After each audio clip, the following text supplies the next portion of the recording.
Hello. नमस्ते।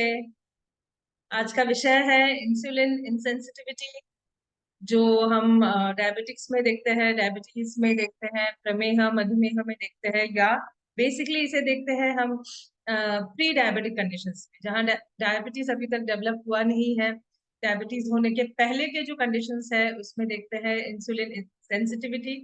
और जब एक पॉइंट के बाद मेडिसिन और इंसुलिन लेने के बाद एक स्तर आ जाता है जहाँ पे बॉडी इंसुलिन को ठीक तरह से यूटिलाइज नहीं कर सकता, बाहर के इंसुलिन को यूटिलाइज नहीं कर सकता, तो वहां पे ये इंसुलिन सेंसिटिविटी की इश्यू बहुत इंपॉर्टेंट हो जाती है। नमस्ते, मैं हूँ डॉक्टर सुचिता मुखर्जी। आज का वीडियो है अबाउट इंसुलिन सेंसिटिविटी। आपके शरीर में जो इंसुलिन है उसको कैसे हम बूस्ट कर सकते हैं।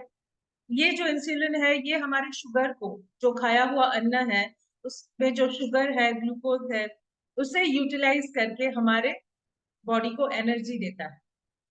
उस ग्लूकोज को जब हम हजम पचन शक्ति के अनुसार, जैसे डाइजेशन की प्रोसेस में जब वो परिणित होता है, जो अन्न लिया है वो जब डाइजेस्ट होता है, एसिमिलेट होता है, उसका जो रस बनता है, जो आहार रस बनता है, आयुर्वेद में कहते हैं यही आहार रस आपके शरीर को पोषण देता है। अभी वेस्टर्न मेडिसिन या मॉडर्न मेडिसिन में मॉडर्न साइंस कहता है कि ये आहार रस आपका सबसे पहला न्यूट्रिशियस जूस या न्यूट्रिशियस एक्सट्रैक्ट है, जो आपके ब्लड के थ्रू, आपके प्लाज्मा लिम्फ के थ्रू पूरे बॉडी में सर्कुलेट। अभी इस आहार रस के माध्यम से जो भी इसमें न्यूट्रिशन है, मोस्टली ग्लूकोज, जो सबसे हाई एनर्जी देता है हमें, जो हमारे हर सेल के काम करने में सबसे इम्पोर्टेंट रहता है, ये ग्लूकोज आपके सेल तक, आपके कोशिकाओं तक पहुंचाने वाला एक जो एंजाइम है उसे कहते हैं इंसुलिन। ये सीक्रेट होता है आपके लिवर के नीचे, एक पैनक्रियास का जो ग्लैंड है उसमें से सीक्रेट होता है। तो इंसुलिन और ग्लूकागॉन, ये ऐसे दो चीजें हैं जो हमारे बॉडी के शुगर लेवल को बैलेंस करके रखती है। अभी आप इस इमेज में देखेंगे कि इंसुलिन और ग्लूकागॉन को मैंने एक डायग्राम में एक्सप्लेन करने के लिए डाला है कि हाई ब्लड ग्लूकोज जब रहता है, जब बहुत हम लोगों ने मीठा, हैवी, रिच फूड खाया हुआ रहता है, तो हमारे शरीर में क्या होता है कि वो ग्लूकोज का लेवल बढ़ जाता है।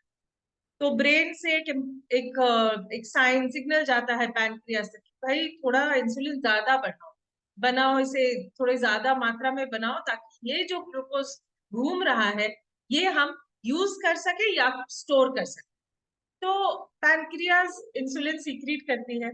इंसुलिन सीक्रेट करने के बाद अगर आप बहुत, मतलब आपका डेली रूटीन बहुत एक्टिव है, आप बहुत भागा दौड़ी करते हो, एक्सरसाइज अच्छी तरह से करते हो, तो आपका जो इंसुलिन है वो, क्योंकि आपको एनर्जी की ज्यादा जरूरत है, वो आपका लिया हुआ उस ग्लूकोज को आपके सारे ब्लड के माध्यम से आपके सारे सेल्स में पहुंचा देगा। आपके सारे सेल्स में वो एनर्जी पंपिंग ज्यादा रहती है, आपका मेटाबॉलिज्म हाई हाई है, या फिर आप यंग एज ग्रुप में आते हो, या फिर बच्चों के एज ग्रुप में जो होता है, क्योंकि मेटाबॉलिज्म हाई रहती है, पचन शक्ति अच्छा रहता है, जो अच्छी एक्सरसाइज करते हैं, अच्छी नींद लेते हैं, के हार्मोनल बैलेंसेस इम्बैलेंसेस नहीं होते हैं, तो उनमें ये इंसुलिन क्या करता है, आपके ग्लूकोज को लेके एनर्जी डालने के लिए, एनर्जी उत्पन्न करने के लिए आपके सेल्स तक लेके जाता है, तो सेल में आपके एनर्जी को कन्वर्ट करके आपकी बॉडी को एनर्जी मिलती है। लेकिन कभी क्या होता है, ज्यादा ग्लूकोज जो रहता है उसको, अभी ये insulin is a very intelligent thing, glucagon के साथ काम करता है। तो इंसुलिन क्या करता है, वो एक्सेस जो ग्लूकोज है जो शरीर में जरूरत नहीं है, उसे फ्यूचर यूज के लिए, जैसे हम लोग हमारे एफडीज बनाते हैं या फिर इंश्योरेंस बनाते हैं, उस हिसाब से लिवर में स्टोर कर देता है। तो ब्लड का ग्लूकोज थोड़ा सा कम हो जाता है, नॉर्मल आ जाता है। फिर अगर आप खाना नहीं खाते कि अरे सुबह बहुत हैवी ब्रेकफास्ट कर लिया, बहुत सारे कचौरी पकोड़े मिठाई मलाई रबड़ी वगैरह खा लिया, तो लंच का स्किप कर देंगे, तो ये जो आपका इंसुलिन स्पाइक हुआ रहा है, एक्टिविटी अच्छी है तो भूख लगी है, लेकिन अगर आप लंच स्किप करते हो तो आपका ग्लूकोज कम हो जाता है। अगर आप दिन भर बैठे हो आराम से, ज्यादा भूख नहीं लग रही है, तो नॉर्मल ब्लड ग्लूकोज लेवल्स रह सकते हैं। लेकिन कब क्या होता है, अगर आपने दोपहर का खाना नहीं खाया, आप फिर भी काफी एक्सरसाइज कर रहे हो, बाजार जा रहे हो, शॉपिंग जा रहे हो, बच्चे को लेके जा रहे हो, योगा कर रहे हो, अपने ऑफिस में काम कर रहे हो, तो वॉट एवर रीजन, अगर आपका ब्लड ग्लूकोज लो हो जाता है तो शरीर, आपका ब्रेन बेसिकली एक और एंजाइम का पंपिंग करने के लिए पैनक्रियास को कहता है, वो है ग्लूकागॉन। ग्लूकागॉन का काम क्या है? वो जो स्टोर किया हुआ फैट है, इंसुलिन ने जो स्टोर किया हुआ फैट है लिवर के ऊपर, जो फैट लिवर के अंदर स्टोर किया रहता है, उसको कन्वर्ट करके फिर से ग्लूकोज में कन्वर्ट करता है और आपके एनर्जी के रिक्वायरमेंट के अनुसार आपके सेल्स तक वो ग्लूकोज को पहुंचाता है। तो इंसुलिन क्या करता है? आपके ग्लूकोज को रिड्यूस करता है, उसे डायरेक्ट करता है सेल्स के माध्यम तक या फिर आपके लिवर के माध्यम तक। ग्लूकागॉन का क्या करता है? आपके ग्लूकोज लेवल्स अगर फॉल हो जाते हैं तो आपके फैट को मेटाबोलाइज करके, आपके फैट को कन्वर्ट करके वो ग्लूकोज लेवल्स को बढ़ाता है, ताकि आपके नॉर्मल ग्लूकोज लेवल्स बैलेंस्ड रहे आपके ब्लड। तो ये दोनों का बैलेंसिंग बहुत नेसेसरी है। जब बॉडी में ये बैलेंसिंग कहीं ना कहीं रिड्यूस हो जाता है कि बहुत ज्यादा इंसुलिन हो रहा है, बिल्कुल भी एक्सरसाइज नहीं है, तो ग्लूकागॉन की जरूरत ही नहीं है, तब जाके ये आपका बैलेंस बिगड़ जाता है। तो इस बैलेंसिंग को कैसे मेंटेन करना है या इसको कैसे एनर्जाइज करना है, ये देखने के लिए आगे देखते हैं कि इंटेंसिव ग्लूकोज कंट्रोल मतलब क्या करता है। इंसुलिन जब आपका बहुत ज्यादा ग्लूकोज कंट्रोल करने के लिए ज्यादा मात्रा में इंसुलिन दिया जाता है, तो ये आपके एक गलत तरीके का एक सिक्योरिटी देता है कि आपने सपोज आपके घर को प्रोटेक्ट करने के लिए आपने कुछ दीवारें लगा दी है, बाहर से 2-3 लेवल्स की दीवारें लगा दी हैं, लेकिन आपका जो बैकडोर है, पीछे से घुसने का जो एरिया है जहां से हम लोग एग्जिट करते हैं, बैकडोर है या फिर गैराज का जो डोर है, वहां पे आपने एक प्रॉपर सिस्टम नहीं लगाया, जो उसको आपने सामने से एक बाउंड्री क्रिएट कर दिया कि सामने से कोई घुस नहीं सकता। It is a false sense of security. पीछे से चोर जरूर घुस सकता है, क्योंकि आपका पीछे का जो बैकडोर है उसको आपने नेसेसरीली फोर्टिफाई नहीं किया। तो इंसुलिन क्या करता है? आपके बॉडी में जो ग्लूकोज है उस लेवल को तो रिड्यूस कर दे रहा है। बॉडी में जो ग्लूकोज ब्लड में आपका दिख रहा है कि कभी फास्टिंग में आपका ग्लूकोज हाई हो रहा है, कभी खाना खाने के बाद आपका ग्लूकोज हाई है, HbA1c हाई है। तो HbA1c छोड़कर भी अगर हम लोग सिर्फ फास्टिंग और खाना खाने के बाद के ग्लूकोज का देखें, तो इसमें इंसुलिन देने से वो ग्लूकोज नॉर्मल आ जाता है। तो आप सोचते हो कि चलो अच्छा है, अभी तो इंसुलिन ले रहे हैं तो ग्लूकोज नॉर्मल आ गया, अभी हम थोड़ा ज्यादा खा सकते हैं, या जो अपने जिह्वा के लालच के अनुसार जो कंट्रोल नहीं होता उन चीजों को भी खा सकते। क्या होता है? थोड़ी और इंसुलिन बढ़ा देते हैं डॉक्टर, क्योंकि आपका शुगर तो ऑफकोर्स स्पाइक हो रहा है, आपका HbA1c बढ़ रहा है, 5.7 था, 5.8 था, 5.9 था, अभी 6 के आसपास है, मतलब प्रॉपर डायबिटिक है। तो ये इंसुलिन इंजेक्टेबल हो सकता है, इंसुलिन एज अ टैबलेट या मेडिसिन हो सकता है, जो भी स्वरूप में आपके शरीर में जा रहा है, ये आपके बॉडी को एट अ पॉइंट क्या करता है, क्योंकि आपके पैनक्रिया से इंसुलिन नहीं निकलता, तो हम लोग बाहर से एक्सटर्नल आर्टिफिशियल इंसुलिन का बॉडी में पंपिंग करते हैं। ज्यादा इंसुलिन शरीर में आने से हमारी जो सेल्स है जिसमें ये ग्लूकोज का इंटेक हो रहा है, ये सेल्स क्या कहते हैं कि और इंसुलिन नहीं चाहिए, क्योंकि हमारे इसमें इतना सारा फैट जम गया है। आप अगर एक्सरसाइज नहीं कर रहे हो तो इंसुलिन क्या कर रहा है? आपका थोड़ा सा ब्लड ग्लूकोज तो रिड्यूस कर रहा है, लेकिन आप जो खाना खा रहे हो उससे जो एक्सेस ग्लूकोज है उसे क्या कर रहा है? आपके कोशिकाओं के ऊपर, आपके सेल्स के ऊपर फैट का डिपॉजिट कर, लिवर के ऊपर फैट का डिपॉजिट कर रहा है। आपका पेट का चर्बी, tummy area, thigh area, muscle area, arms के जो मसल है, गर्दन के पीछे का जो पार्ट है, बहुत इंपॉर्टेंट है, सबसे पहले यही पे दिखता है। यहाँ पे जब फोल्ड्स आ जाते, चमड़ा मोटा हो जाता है या मेद की चर्बी के फोल्ड्स आ जाते हैं, मतलब आपका इंसुलिन सेंसिटिविटी बहुत लो है। आपके शरीर में इंसुलिन की जरूरत हो सकती है, लेकिन आपके शरीर में इतना सारा फैट है कि आप एक्सरसाइज नहीं कर रहे हो, इसीलिए बॉडी और इंसुलिन प्रोड्यूस नहीं कर रही। इंसुलिन प्रोड्यूस नहीं कर रही है, बाहर के इंसुलिन को भी एक्सेप्ट करने में राजी नहीं है। इसीलिए जब आपका फैट गेन होता है, कैलोरी गेन होता है, आपका इंसुलिन लेने की वजह से आपका बॉडी का फैट बढ़ता है। अब उसके साथ ज्यादा खाना खाते हो क्योंकि आपका ब्लड ग्लूकोज लेवल रिड्यूस हो रहा है, फैट बढ़ रहा है, तो क्या?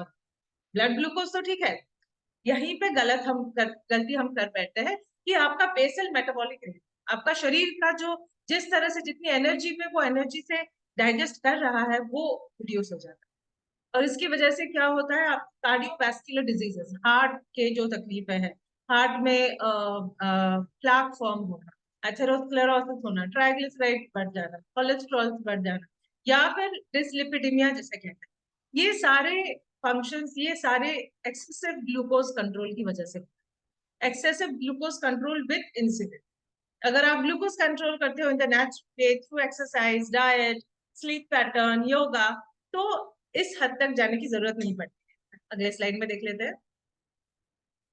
तो हम लोग देखते हैं कि हमारा बॉडी हाई ग्लूकोज लेवल, एक छोटा सा ही पार्ट देखते हैं हम जब ट्रीटमेंट होता है मोस्टली वेस्टर्न मेडिसिन में या एलोपैथिक मेडिसिन में। मोस्टली डॉक्टर्स देखते हैं कि ग्लूकोज हाई है, स्टार्ट कर।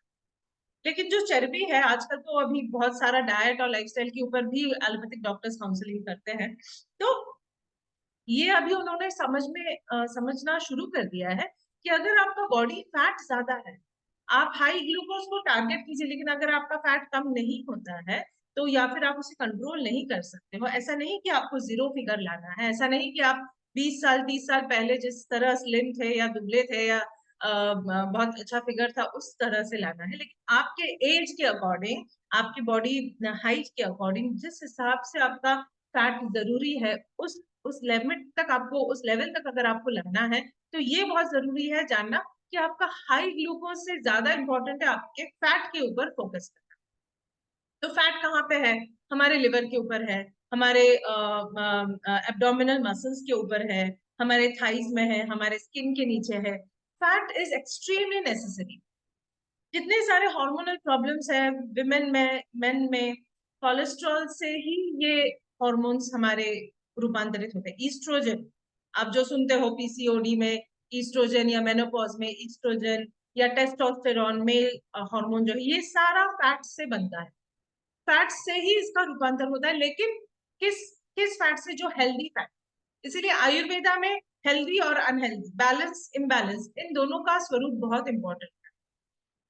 तो ये जो अच्छा फैट है, जो हेल्दी फैट है, जो प्रॉपर मेड है, तो ये जो मेद आपके शरीर में आपका होना चाहिए, इसका लेवल जब इम्बैलेंस्ड हो जाता है तो मेद में दूषित कोई भी एंटिटीज आ जाती है, वात दूषित, कफ दूषित, तो ये जब एंटिटीज आ जाती है तो वो मेद दूषित हो जाता है, या फिर या इस मेद की दुष्टि की वजह से काफी जनों में होता है कि बहुत ज्यादा वजन कम हो गया है, इंसुलिन की जरूरत पड़ रही है, इंसुलिन बॉडी से सीक्रेट नहीं हो रहा है, लेकिन वजन बहुत कम। This is also a factor जहां पे आपका बॉडी फैट का जो समतलता है, जो बैलेंस है, वो कहीं ना कहीं डिस्टर्ब है। तो बॉडी फैट के ऊपर फोकस करना बहुत जरूरी है। ऐसा नहीं है कि जो मेदस्वी है, बहुत चर्बी वाले है, उन्हीं को इंसुलिन सेंसिटिविटी ना होने की प्रॉब्लम होगी। जिनको इंसुलिन सेंसिटिविटी ऐसे भी हो सकता है कि बहुत कम उनका वजन है, वेट बहुत कम है, उनका लिवर ठीक हिसाब से फैट मेटाबॉलिज्म नहीं कर पा रहा है। इस हिसाब से भी देखना बहुत जरूरी है कि आपका बॉडी किस तरह से आपके ग्लूकोज को और फैट को बैलेंस कर रहा है।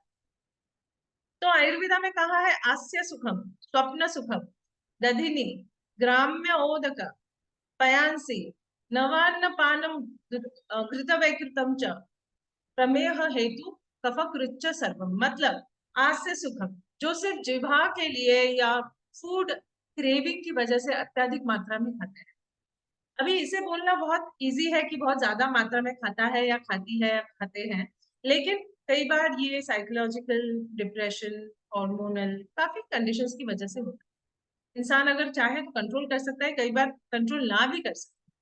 तो इससे अवेयरनेस लाना कि हम कितनी ज्यादा मात्रा में खा रहे हैं, कितनी मात्रा में खाना चाहिए, अवेयरनेस लाना। अत्याधिक मात्रा में जो सोने की इच्छुक रहते हैं कि कहीं पैदल चल के जाना, नहीं चलो गाड़ी से जाते हैं, कहीं अगर खड़े रहना है, नहीं चलो बैठ जाते हैं, अगर कहीं बैठ के कुछ काम करना है, चलो लेट जाते हैं, अच्छा थोड़ा देर रिक्लाइन करके बैठ के काम कर सकते हैं, नहीं चलो सो जाते हैं। तो ये जो प्रवृत्ति है कि खड़े रहने की से बेटर बैठना है, तो जब आपका बॉडी लेजी हो जाता है, आपके बॉडी में मेटाबॉलिज्म स्लगिश हो जाता है, आपका प्रॉपरली ग्लूकोज एनर्जी लेवल देने के लिए आपके सेल्स में पहुंच नहीं पाता है फॉर वॉट एवर रीजन, तब आ जाता है आपके बॉडी में स्लीप डिप्रेविटी, हमेशा नींद आने की टेंडेंसी। योगा के क्लास में मैं देखती हूँ सुबह 5 बजे, 5:30 बजे उठना बहुत डिफिकल्ट हो गया है आजकल। तो इस वजह से काफी जन योगा क्लास अटेंड नहीं कर पाते, क्योंकि 5:30 उठ के बाय द टाइम 6 o'clock तक जब सूर्य उदय होता है, उस वक्त जो पॉजिटिव एनर्जी या जो वेव्स हमारे बॉडी में ऑटोमेटिकली हमारे सर्कैडियन रिदम में हमारे बॉडी को हेल्दी करने के लिए हमारी ऑटोमेटिक इनर सिस्टम से उत्पन्न होती है। एक्सटर्नल से तो मिलता ही है, लेकिन इनर जो हमारा हीलिंग सिस्टम है उससे उत्पन्न होती है। उसके ऊपर आपका नींद का आवरण आ जाता है। हास्य सुखम स्वप्न सुखम दधिनी, जो अत्यधिक मात्रा में दही के पदार्थ खाते हैं। मिष्टी दोई के ऊपर कुछ दिनों पहले मैंने एक रील डाला था कि मिष्टी दोई किसने खाना चाहिए। हमेशा रात के हर जगह के बुफेज में आजकल मिष्टी दोई मिलता है। तो स्पेशली कार्डियक डिसऑर्डर्स है, थायराइड डिसऑर्डर्स है, डायबिटीज है, ओबेसिटी है, पीसीओडी है, दोई या दधी से बनाए हुए पदार्थ इसे नहीं खाना है। दधी से बनाया हुआ चिकन, दधी से बनाया हुआ मटन, सो दही के काफी कॉम्बिनेशन, मतलब दही के काफी कॉम्बिनेशंस मिलते हैं बाजार में, तो उन्हें बहुत सोच समझ कर खाएं।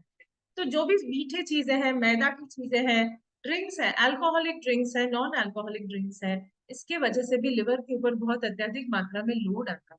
जब हीट बहुत ज्यादा प्रोड्यूस होता है अल्कोहल ज्यादा कंज्यूम करने की वजह से, इंडिया जैसे गर्म प्रदेश में जहाँ पे उष्णता आजकल सब जगह ही बहुत ज्यादा है, लेकिन जब ज्यादा मात्रा में इसे कंज्यूम किया जाता है या फिर इसको प्रॉपर डाइट के साथ कंज्यूम नहीं किया जाता, तो ये अल्कोहल आपके लिए विष समान है, स्पेशली फॉर विमेन। विमेन में अल्कोहल एंड स्मोकिंग बहुत कॉमन हो गया है आजकल। It is really dangerous to see, बच्चों तक भी आ गया है। तो ये और कुछ नहीं है। जब तक बाय द टाइम आप 40 तक पहुंच पाओ, आपका बॉडी इतना कमजोर या इतना गलत तरीके से बढ़ता है कि आपको 40 तक आकर फिर बहुत ज्यादा उसमें इन्वेस्ट करना पड़ता है to lead a fruitful life. तो चिप्स है, डोनट्स है, मैदा है, पेस्ट्री है, everything all the way, we all know that all of this contributes आपके बॉडी के फैट के इम्बैलेंस में। बच्चे या फिर बहुत ज्यादा दुबले होते हैं या फिर बहुत ज्यादा मोटे हो जाते हैं। तो ये हर लेवल तक देखा जाता है। बहुत कम उम्र के बच्चों में भी ओबेसिटी एक बहुत ज्यादा प्रॉब्लम है, इम्यूनिटी एक बहुत ज्यादा प्रॉब्लम है। तो कहीं ना कहीं ये हमेशा डाइट से ही आता है। तो इंसुलिन सेंसिटिविटी में देखते हैं कि सबसे पहले इंसुलिन रेजिस्टेंस क्या है। सेंसिटिविटी मतलब आपका शरीर जब इंसुलिन को लेने के लिए रेडी है, सेंसिटिव है कि हाँ इंसुलिन आया है, आपकी एनर्जी, आपकी जो सेल्स है कह रहे हैं अरे वाह इंसुलिन आया है, तो चलो हम उसे ले लें ताकि हम उसे ग्लूकोज के साथ हमारे शरीर को एनर्जी दे पाए। इट इज लाइक आजकल जैसे देखते हैं कि बर्थडे है, चलो पिज्जा खाते हैं। तो अनहेल्दी फूड को बहुत गलत तरीके से हम लोग मैनिफेस्ट करते हैं कि आज मार्क्स अच्छे आए हैं, चलो हम लोग मैकडोनल्ड्स में जाके बर्गर खाते हैं। हेल्दी फूड को बोरिंग, रोज जो खाते हैं हेल्दी फूड है, लेकिन अच्छा कुछ हुआ मतलब अनहेल्दी फूड खाना है, ये कहीं ना कहीं हम एज पेरेंट्स एज एडल्ट्स हम लोग की सोच थोड़ी सी बदलने की जरूरत है। तो सबसे पहले क्या होता है, प्री मैनिफेस्टेशन, पूर्व रूप जैसे कहते हैं कि डायबिटिक्स के लिए पूर्व रूप सबसे पहले है कि स्किन के ऊपर चेंजेस दिखते हैं। तो मोस्टली गर्दन में जो दिखते हैं फैट बढ़ जाने की वजह से, एक्यांथोसिस नाइग्रेंस, ये थोड़ा सा हार्मोनल चेंजेस की वजह से आता है। ये आपके जो आर्मपिट्स है उसमें भी दिखते हैं, ग्लूटियस एरिया, बटक के एरियाज में भी दिखते हैं। जहाँ पे भी स्किन का फोल्ड है, वहां के फोल्ड की वजह से वहां पे जो स्वेट फॉलिकल्स है आपके, स्वेटिंग की जो स्वेद की जो फॉलिकल्स है वो उसमें चेंजेस आते हैं, ऑयल में चेंजेस आते हैं, बॉडी में से जो ऑयल निकलता है तो वहां पे डार्कनिंग हो जाता है, कालापन आ जाता है, खुरदरापन आ जाता है। मतलब आपके बॉडी में इंसुलिन सेंसिटिविटी कम है, आपका इंसुलिन रेजिस्टेंस ज्यादा है। स्टिकी स्वेट है, बहुत कम मात्रा में भी एक्सरसाइज करने में स्वेटिंग ना होना या बहुत अत्यधिक मात्रा में स्वेटिंग होना।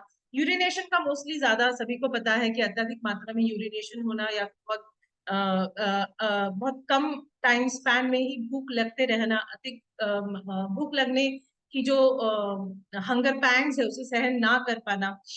कोटेड टंग, जिह्वा के ऊपर एक व्हाइट या येलोइश कलर की एक परत, या फिर मुंह से सांस में से एक हमेशा एक हल्की सी बदबू या एक हल्का सा टिंज ऑफ ओडर, खाने पहले जो खाना खाया है इसका। तो ये सारा दिखाता है कि बेसिकली सारा इंडाइजेशन से आता है, आपका शरीर डाइजेस्ट कर नहीं पा रहा है, फिर भी आपके शरीर में जो अन्न का आप इनटेक कर रहे हो वो ज्यादा है। और सबसे इंपॉर्टेंट है इंसुलिन रेजिस्टेंस, सेंसिटिविटी कम होने का एक लक्षण है, वो है fatigue, lack of energy, tired रहना, नींद का वही जो तम का आवरण जो हम लोग कहते हैं, सुबह उठ नहीं पाना, उठने के बाद स्लगिश लगना, समहाउ दिन भर के काम में, या फिर उसके लिए विटामिन पॉप इन करना, या फिर एनर्जी ड्रिंक्स लेते रहना, या फिर जब कुछ बहुत एक्सेसिव पार्टी वगैरह कुछ हो तभी एनर्जेटिक लगना, या नई चीजें खरीद रहे हैं तभी एनर्जेटिक लगना। तो all of these are signs कि आपके बॉडी में एनर्जी लॉस है। तो ये एनर्जी लॉस है, मतलब फटीग है, मतलब आप जो खा रहे हैं उसका जो कार्य है कि आपको एनर्जी दे, वो आपका बॉडी बना नहीं पा रहा। तो ये सारे रीजंस में अगर आपको देखना है कि इंसुलिन सेंसिटिविटी कैसे हम लोग बढ़ा सकते हैं, तो इमीडिएटली बढ़ाने के लिए इंसुलिन सेंसिटिविटी है मूवमेंट। स्लॉथ का मैंने एक पिक्चर दिया है, it is one of the slowest animals, it is a very beautiful animal, but it is one of the slowest. काफी लोग अपने प्रकृति से, अपने बचपन की आदतों की वजह से स्लो हो गए। लेकिन अगर आप बेसिकली थोड़े नॉर्मल पेस्ड या फास्ट पेस्ड इंसान हो, लेकिन अगर आप सडनली बहुत स्लो गए हो थिंकिंग में, वर्किंग में, एक्टिविटी में, एनर्जी में, किसी कार्य को करने में, तो आपको जरूरी है मे बी आपके फैट या वेट के ऊपर देखना। या तो वेट बहुत कम है तो उसे किस तरह से नॉर्मलाइज कर सकते हैं, लेकिन मोस्टली जो हाई ओवरवेट लोगों के लिए इंसुलिन सेंसिटिविटी इंप्रूव अगर करना है, प्री डायबिटिक कंडीशंस के लिए, जैसे कुछ दिनों पहले एक और वीडियो में एक जन ने मुझसे रिक्वेस्ट किया था कि प्री डायबिटिक के ऊपर एक वीडियो बनाएंगे, तो सबसे पहले है आपको 5% बॉडी वेट रिड्यूस करना है, बेस्ट डन बाय फास्टिंग। तो फास्टिंग के काफी सारे तरीके हैं, काफी जन करते हैं 16 hours 18 hours, but please don't do that. Fasting आप हफ्ते में 3 दिन कीजिए, सिर्फ लंच आपको स्किप करना है।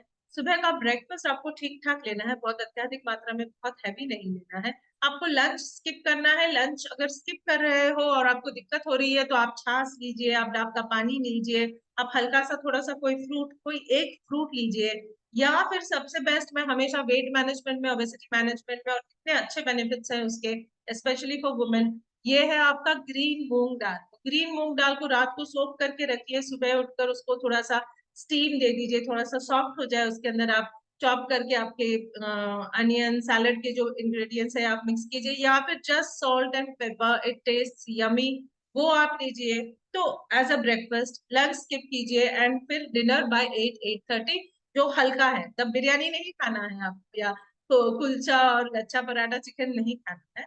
जब आप फास्टिंग कर रहे हो, आपका सुबह का मील हल्का होना चाहिए, सात्विक होना चाहिए। आपका लंच आप स्किप कर रहे हो, और आपका डिनर थोड़ा सा सात्विक की तरफ होना चाहिए, राइस या रोटी, सब्जी, दाल, वॉट एवर इज बैलेंस।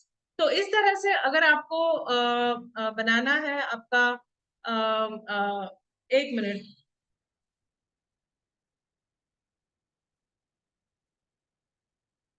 हाँ एक मिनट, एक मिनट।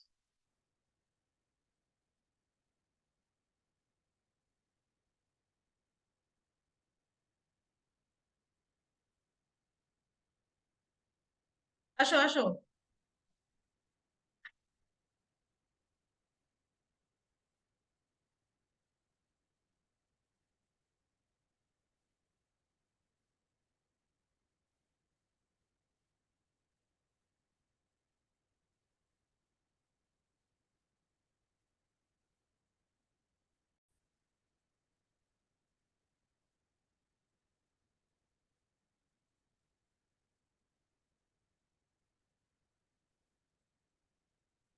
यस, तो डिस्टर्बेंस के लिए सॉरी।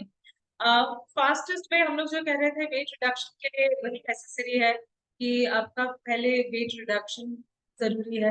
तो कई बार ऐसा होता है कि मेरे जो पेशेंट्स है जो डायबिटिक है, उनका डाइट मैनेज करके, उनके मेडिसिन मैनेज करके, अभी वो मेडिसिन फ्री है, या फिर जो इंसुलिन डिपेंडेंट है वो बहुत लो लेवल पे इंसुलिन ले रहे हैं, कुछ तो सिर्फ टैबलेट्स ले रहे हैं। तो एक आ जाता है कि वेट कम करने के चक्कर में आसपास के लोग काफी बोलते हैं कि इतना वजन क्यों कम हो गया है, इतने कितने दुबले लग रहे हो, कितने पतले लग रहे हो। लेकिन इम्पोर्टेंट है जानना कि आपकी एनर्जी लेवल कितनी है। अगर आपको वेट कम करना है तो उससे देखना है आपकी नींद अच्छी हो रही है, आपको भूख अच्छी लग रही है, आपके बॉडी में एनर्जी लेवल इम्प्रूव हो रहा है या नहीं, तभी आपका वेट मैनेजमेंट आपका फ्रूटफुल है। अगर आपका एनर्जी लेवल कम हो रहा है, आपको नींद अच्छी नहीं आ रही है, आपको भूख बहुत ज्यादा लग रही है, या बहुत कम लग रही है, आपका पेट साफ नहीं हो रहा है, गैस हो रहा है, मतलब आपका वेट मैनेजमेंट सही तरीके से नहीं हो रहा है। तो ये जानना बहुत जरूरी है। Exercise is very important. आप पैदल चलिए, आप योगा कीजिए, आप थोड़ा सा डांस या अलग तरीके के एक्सरसाइजेस कीजिए, लेकिन आप इतना जरूर कीजिए कि आपका बॉडी मूवमेंट चलता रहे, and eat real food. What do you mean by real food? घर में बाहर से पास्ता लाकर अगर घर में बना के खाते हैं तो ये कहते हैं हम घर का ही पास्ता खाए, but it is packaged food. बाहर से उसमें प्रिजर्वेटिव डाला हुआ है, उसमें भी कलर्स है, वॉट एवर, सोडियम ज्यादा है कम है, we are seeing a lot of it in the market. Eat real food जो आपका ट्रेडिशनली घर में बनाया जाता है, जो वेजिटेबल वेंडर से आप सब्जी वाले के साथ से लेकर आते हैं, सीजनल जो आप लेते हैं, आपके घर में जो आपके कुक है या आप खुद है या आपके जो पार्टनर है जो बनाते हैं, तो उस हिसाब से आप घर पे पकाया हुआ, घर में जो चीजें हैं, घर में जो मसाले का डब्बा है वो यूज कीजिए, रादर देन सॉसेस या पैकेज जो भी एडिटिव्स आते हैं। अदरक लहसुन का भी पैकेज मिलता है, सरसों का भी पैकेज मिलता है, एवरीथिंग इज पैकेज। अगर आप फ्रेश बना के रियल फूड खाते हैं, सिंपल खाते हैं, थोड़ा ही खाते हैं, टाइम पे खाते हैं, it is more beneficial for your body. तो इससे आपका बॉडी आपके इंसुलिन सेंसिटिविटी को, आपके सेल्स को उतना ही इम्प्रूव और एनहांस कर सकता है। आयुर्वेद क्या कहता है? बलम अधिष्ठानम आरोग्यम, आरोग्यार्थम क्रियाकर्म। हम लोग ये जो सारा क्रियाकांड है हमारा, जन्म से लेके बड़ा होकर आपके संस्कार करके आपके customs, culture, rituals, education, thinking, ये सारा क्यों है? ताकि आप आपके जीवन को कंटिन्यू कर सके इन अ हेल्दी फ्रूटफुल वे। तो आरोग्य के लिए है कि आप आपके खुद के हेल्थ, आपके बॉडी को, आपके माइंड को कैसे ऑप्टिमम लेवल पे रख सके, ताकि आप आपके जो उद्देश्य है, आपके जो गोल है, वो आपको आप फुलफिल कर सके। तो ये आरोग्य का रक्षण करना सबसे बड़ा उद्देश्य है आयुर्वेद का, कि आपके हेल्थ को मेंटेन करके रखें। अगर डिजीज है उसे हेल्दी बनाना है, अगर हेल्दी है तो उसे हेल्थ कैसे मेंटेन करना है। तो सबसे पहले कहा है in one of the initial chapters, treatment में जो हम लोग सबसे प्राधान्य आयुर्वेदिक डॉक्टर्स देते हैं वो है ज्वर। लंघने ही शपिते दोषे दीप्त अग्नौ लाघवे सति स्वास्थ्यम श्रुत त्रुट रुचि पक्तिर बलम ओजश्च जायते। तो लंघन है, लंघन क्या है? लंघन है फास्टिंग। अभी फास्टिंग के काफी सारे तरीके बताए हैं। आप गर्म धूप में बैठिए, आप गर्म पानी का सेवन कीजिए, आप जो मेटाबॉलिज्म बहुत बूस्ट करता है वो जो काढ़ा वगैरह दवाइयाँ है उसका सेवन कीजिए। आप खाना बिल्कुल नहीं खाइए, उससे भी फास्टिंग कहते हैं। फास्टिंग के काफी तरीके हैं। तो ये सारे तरीकों से क्या होता है, शरीर में जो हमारे जो टॉक्सिक मटेरियल है, हमारा जो अनडाइजेस्टेड मैटर है, हम लोग उसे दोष के रूप में कहते हैं, या हमारा जो इम्बैलेंस्ड जो बायो एनर्जेटिक्स है हमारे शरीर में, वायु, पित्त और कफ, ये बैलेंस हो जाते हैं। बैलेंस जब हो जाता है तब आपकी अग्नि की वृद्धि होती है। अग्नि क्या है? आपका डाइजेस्टिव फायर, आपका मेटाबॉलिज्म, आपका इन अ सेंस इंसुलिन, जो भी एंजाइम्स है हमारे बॉडी में वो अग्नि तत्व को कैरी करते हैं, पित्त के तत्व को कैरी करते हैं। तो इंसुलिन में भी एक का तत्व है जो पचन करता है, आहार रस से शुगर को, ग्लूकोज को ट्रांसफॉर्म करके आपके शरीर तक, आपके एनर्जी लेवल्स को बढ़ाने के लिए आपके कोशिकाओं तक ले जाता है। तो अग्नि जब बढ़ता है तो आपके शरीर में हल्कापन, लाघवता, लाघवता आना मतलब आपका एनर्जी लेवल्स में इंप्रूवमेंट आना। उससे आता है स्वास्थ्य, आपका हेल्थ आता है, आपके भूख में, आपके तृषा या आपके थर्स्ट में, और आपके जो हमारे जो टेस्ट बड्स हैं, जो हमारे जिससे हमें सेंस ऑफ हंगर आती है, या जिह्वा से लाला स्राव होता है, इसमें, या खाने में जो रुचि आती है, इसमें इंप्रूवमेंट आता है। पक्तिर बलम ओजस्च जाए है, आपका स्ट्रेंथ, इम्यूनिटी स्ट्रांग होता है, क्योंकि सबसे इंपॉर्टेंट जो है आपका माइंड। इसका इम्यूनिटी सबसे स्ट्रांग कहाँ है? जिसका माइंड या विल पावर सबसे स्ट्रांग है, उसका इम्यूनिटी सबसे स्ट्रांग है। जो आप देखेंगे जो लोग 80, 89, 90, 95, 97, कुछ more than 100 years old, they have a very simple lifestyle, very simple logic and very clear strong thinking। डर से दूर रहते हैं, सिंपल चीजों में सिंपल विल पावर, रेजिलियंस, ये सारा जो बल है ये कहाँ से आता है? जब आपका अग्नि अच्छा है और आपको भरोसा है आपके खुद के ऊपर, तो ये सारा एक कॉम्बिनेशन है, ये माइंड एंड बॉडी का सबसे कोर कॉम्बिनेशन है आपका अग्नि और आपका इंटेलिजेंस। तो फिर बलम ओजस्च जाएंगे, जितनी ज्यादा चर्बी रहेगी या बहुत बहुत ही दुबले हो जाएंगे, तो दोनों में देखिए कि साइकोलॉजिकल इम्बैलेंस सबसे पहले आता है। तो साइकोलॉजिकल इम्बैलेंस है, चर्बी ज्यादा है, नींद में प्रॉब्लम्स है, सोशल प्रॉब्लम्स है, बहुत दुबले है तो भी प्रॉब्लम्स है, तो mind first place that is affected. तो बलम ओजस्च जाएगा। प्रॉपर बैलेंस, आपका फैट अगर बैलेंस है तो आपका जो अग्नि है, इम्यूनिटी है, ओज है, ओज is the optimum level of immunity in our body. ये हमारे बॉडी को हेल्दी रखता है, हमारे एज को, हमारे ब्रिलियंस को, इंटेलिजेंस को मेंटेन करता है। तो ये ओज का फॉर्मुलेशन, ओज का डेवलपमेंट हमारे जो आहार से आता है, ये आपका जो लंघन आप करते हो से तक हम लोग काम कर सकते हैं। तो राइस, चावल के ऊपर मैक्सिमम लोग कहते हैं चावल बंद कर दीजिए।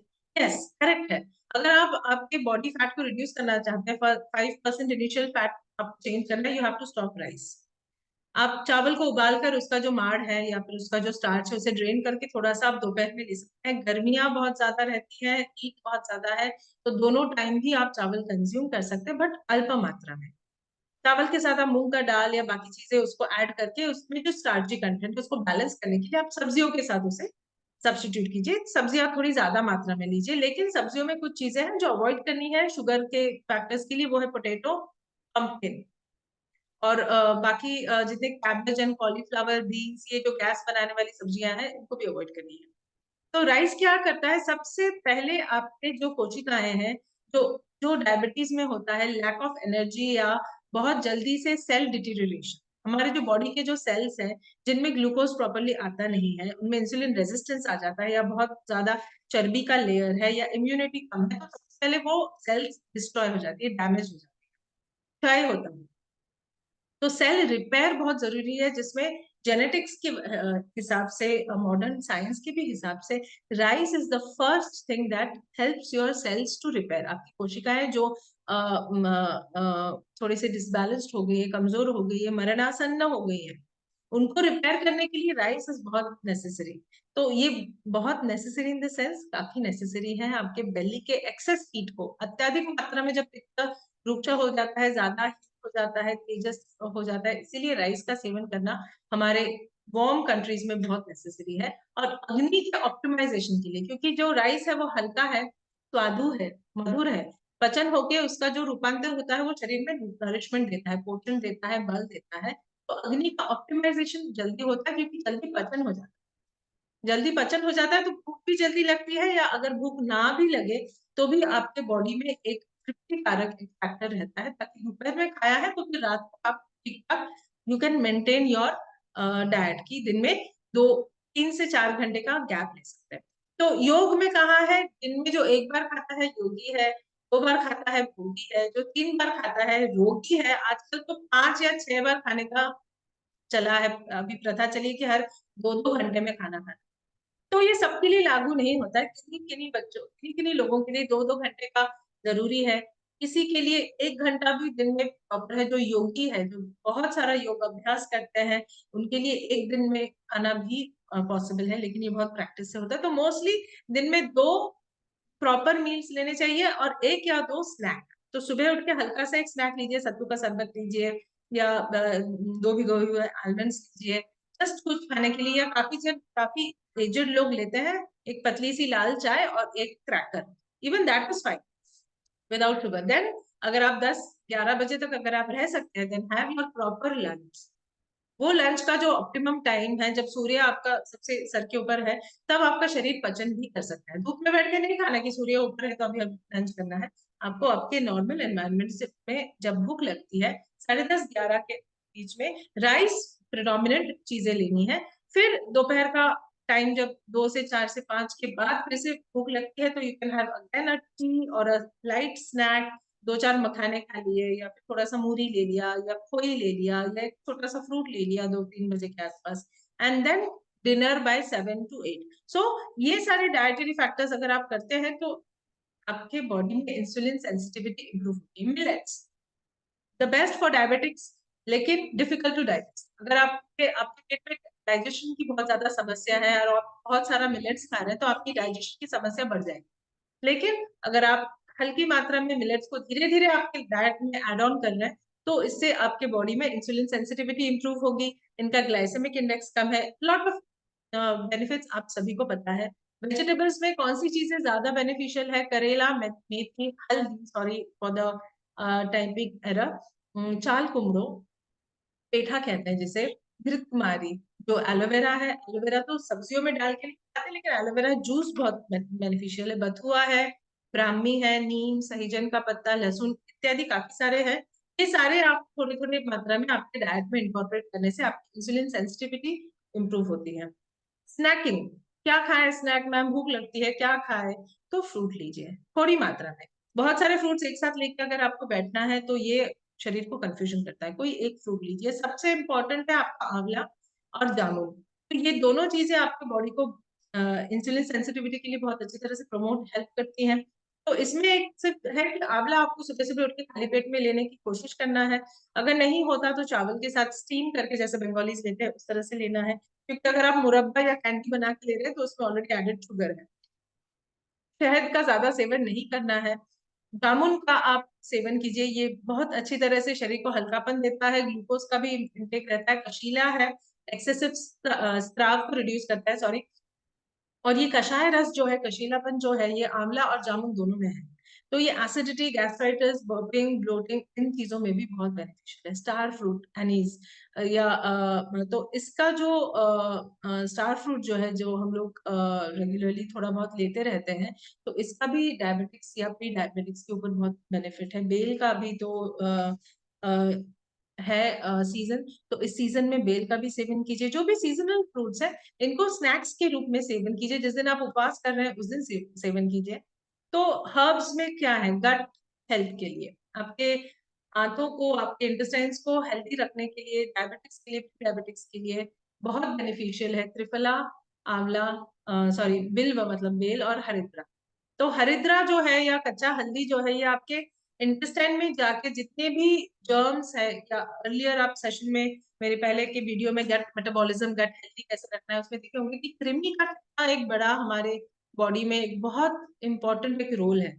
नेगेटिव भी पॉजिटिव भी, हमारा पूरा जो इंटरनल डाइजेस्टिव सिस्टम है, इसमें बहुत अत्यधिक मात्रा में माइक्रोब्स है या कृमि है, जिसे आयुर्वेद में कृमि कहते हैं, वेस्टर्न मॉडर्न साइंस इसे ये कहता है, माइक्रो ऑर्गेनिजम्स कहता है, या वर्म्स कह सकते हैं। तो वर्म्स मोर और लेस सारे शरीर में हमारे प्रेजेंट रहते हैं, इन माइक्रोबियल फॉर्म या फिर इन अ लार्जर फॉर्म। तो हरिद्रा है जो आपके हेल्दी गट बैक्टीरिया को इम्प्रूव करता है। कच्चा हल्दी का सेवन करना, हरिद्रा डाले हुए अचार वगैरह का सेवन करना। लिवर के लिए सभी को पता है, आमलकी, भूमि आमलकी, कुटकी, ऐसे कुछ हर्ब्स है। ये आपके आयुर्वेदिक फिजिशियन के साथ थोड़ा सा बात करके देख लीजिएगा। लिपिड की वजह से कई बार इंसुलिन सेंसिटिविटी बढ़ जाती, रिड्यूस हो जाती है, रेजिस्टेंस बढ़ जाता है। तो लिपिड्स को बैलेंस में रखने के लिए सबसे बेस्ट है आपका एलोवेरा, गुड़मार, अर्जुन। तो ये जो है दालचीनी के साथ कुछ कॉम्बिनेशन है। तो मधुनाशिनी या गुड़मार जो है, ये आपके ट्राइग्लिसराइड्स को कंट्रोल करता है। एक्सेसिव हंगर क्रेविंग, जो बहुत ज्यादा भूख लगती है, जिसकी वजह से खाना ज्यादा खाते हैं, चर्बी ज्यादा बढ़ती है, स्लगिशनेस बढ़ता है, ग्लूकोज लेवल्स बढ़ जाती है ब्लड में, तो गुड़मार इसके ऊपर बहुत बेनिफिशियल है। सिंगल हर्ब है, इट इज हाईली बेनिफिशियल, इसको भी ले सकते हैं। एलोवेरा भी ले सकते हैं। ये कुछ हर्ब्स इसमें हमने बताया है। And this is all for today. कोशिश कीजिएगा कि जितना जो बताया है, ये आप आयुर्वेदिक फिजिशियन के साथ थोड़ा सा परामर्श कर ले, फास्टिंग के हिसाब से, हर्ब के हिसाब से। अचानक नई तरह के तरीके से वीडियो देख के बहुत ज्यादा एंथुसियास्टिक होकर कल ही पूरा 16 घंटा फास्टिंग नहीं कीजिएगा। तो step by step, think, learn about your body, see how you feel about it, and go ahead. I wish you all the best. Thank you so much for watching.